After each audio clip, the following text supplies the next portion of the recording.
Jadi aturan sprintingnya begini ibu-ibu ya, permainan kita. Nanti ibu-ibu berdiri melingkar dan kita akan bermain si kambing ya. Kita akan bermain si kambing ibu-ibu ya. Pak. Jadi Ya. ibu-ibu nanti berhitung dari angka 1, 2, 3 dan seterusnya sebanyak ibu-ibu yang hadir di sini ya. Ya, Pak. Jadi setiap angka ganjil itu nanti dia berbunyi bilang B. Seperti itu ya. Contohnya misalnya Ibu Sunggi. Nah, terus lanjut Ibu Endang. Genap apa, Pak? Kalau genap itu berhitung kan?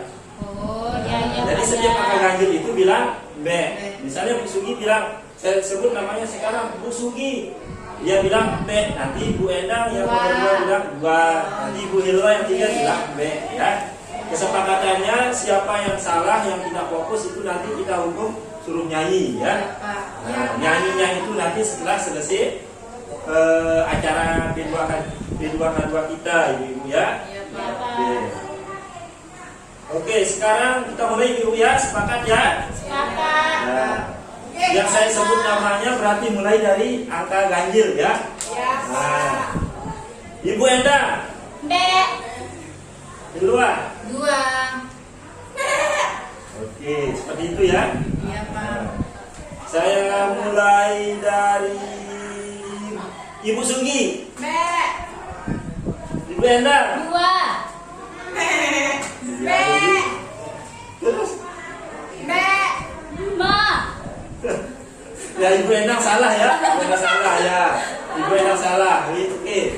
Ibu Endang sudah salah. Kita tahan dulu Ibu Endang. Nanti Ibu Endang kita hukum ya. Oke, kita mulai lagi ya. Kita mulai lagi. Ibu Hilwa. B. Bu Sugi. B. Ibu Endang. Salah ya. Salah Bu Sugi ya. Salah. Bu Sugi salah lagi ya. Oke, kita sudah memperoleh 2 peserta yang salah. Yang akan kita hukum nanti bernyanyi Ibu ya. Iya. Nah, Saya nggak mau jadi kambing, Pak. gini Ibu ya. Nah, sekarang ibu-ibu, nah kita kan sudah dapat 2 peserta yang salah ini yang akan kita hukum nanti Ibu ya. Nah, selanjutnya saya akan membagi ibu-ibu menjadi 4 kelompok ya. Saya akan membagi ibu-ibu menjadi 4 kelompok. Ibu-ibu semuanya bisa baca kan? Bisa. Nah, ada yang nggak bisa baca? Ada. Paku senang. Ya Pak Pusenah masuk di kelompoknya Ibu Endang ya. Nah, nanti Ibu Endang yang mewakilkan Ibu Senah untuk baca ya. Oke Ibu. Nah, sekarang saya mau bagi kertas nih ibu-ibu nih. Udah bagi kelompok jadi 4 kan? Iya. Nah, saya bagi kertas dulu ibu-ibu ya. Iya.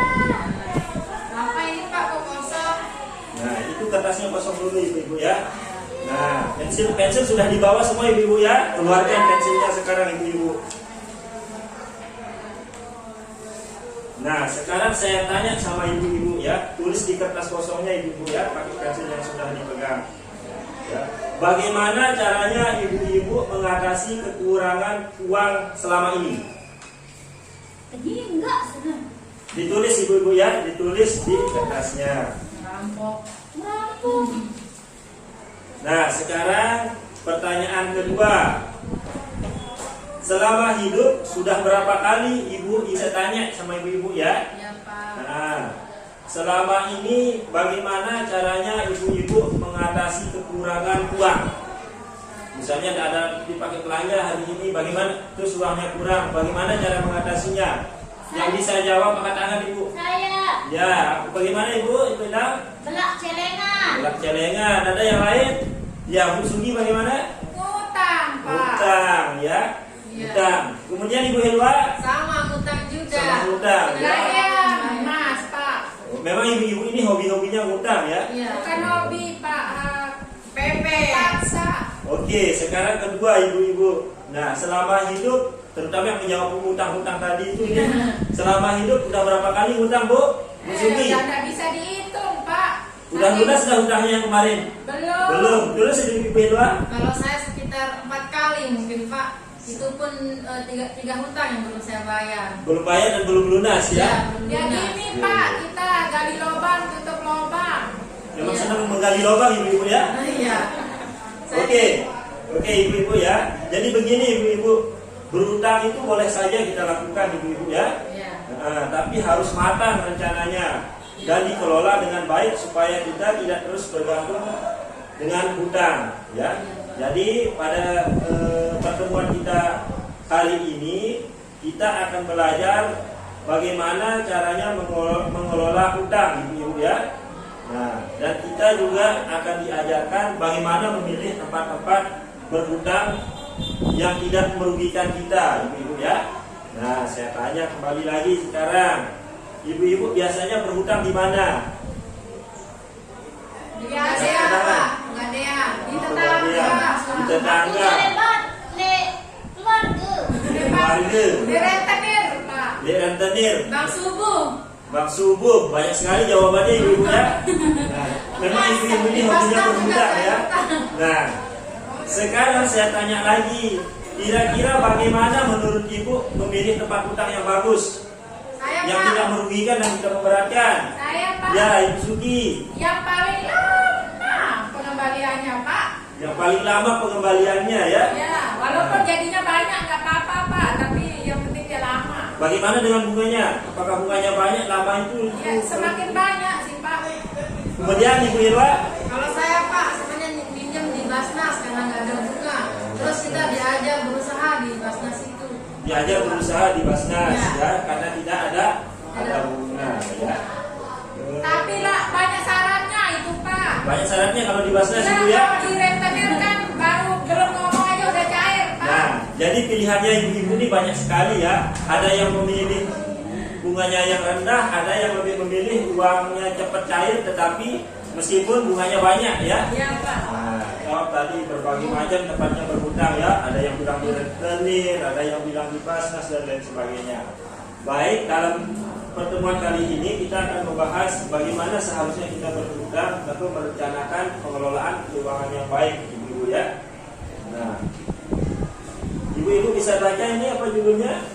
Stok, gali lubang, tutup lubang dengan pengelolaan uang yang tepat ya. Jadi kita akan belajar bagaimana caranya kita supaya tidak terus-terusan gali lubang dan tutup lubang ibu Pak, ya. apa maksudnya gali lubang tutup lubang itu, Pak?